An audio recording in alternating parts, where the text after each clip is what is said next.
My name is Lynn Carahalli, pediatric speech-language pathologist, and I'm going to be discussing some best practices when using your iPad.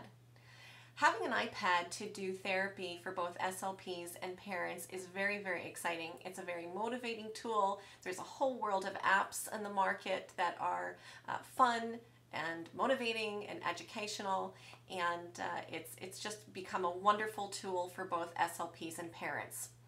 That being said, there are some points that I would like to make. The first point is that apps are not a replacement for speech therapy or the SLP. So that's a very, very important point to make, because when we have this world of apps and all these tools and resources at our fingertips, it becomes very easy to rationalize how much we can now do therapy at home.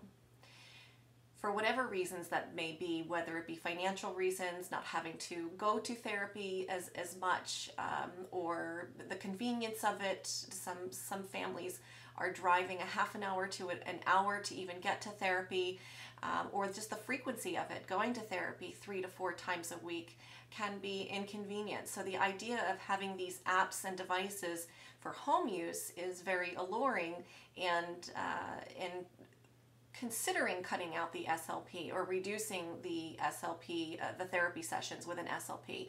But I really urge you that that is not what we want as SLPs, and as a developer myself, not the intent. These tools are just tools, and again, it's not meant to replace the SLP or even cut back on therapy. It really is to supplement whatever you're currently doing and to provide you with some resources to work with your child at home. But by no means are they designed to reduce therapy or replace the SLP. So the next point that I would like to make, kind of along that line, is the idea that these apps and devices, really cautioning you that they are not to become the instructor. So very, very important point is that these are wonderful tools and they're very, very educational and motivating, but don't rely on that app or the device to instruct your child and hoping that they're going to make substantial progress without that SLP. And then the last point that I would like to make is that, but very important, is because these apps and the devices are so fun and motivating, kids do want to get their hands on them. So it's very, very tempting for us to think, oh wow, they love the iPad, they're requesting it. What we don't want to do is just hand the iPad over to the child and have them go do their speech work or have them play.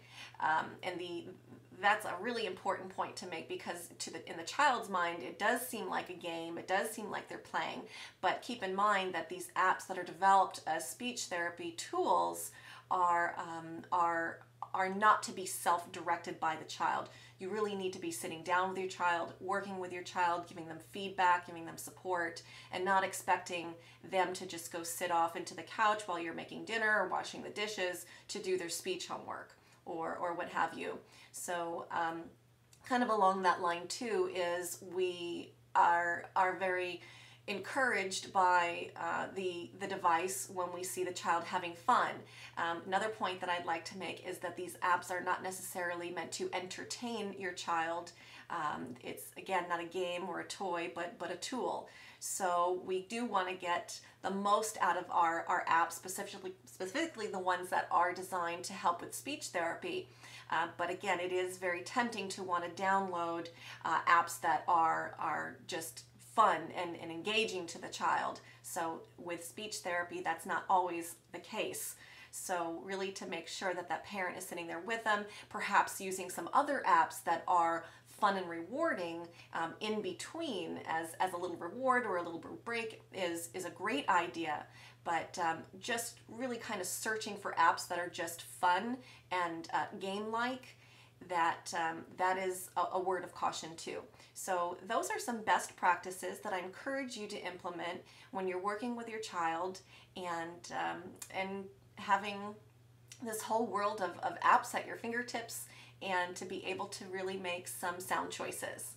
Thank you very much, and I wish you all the best.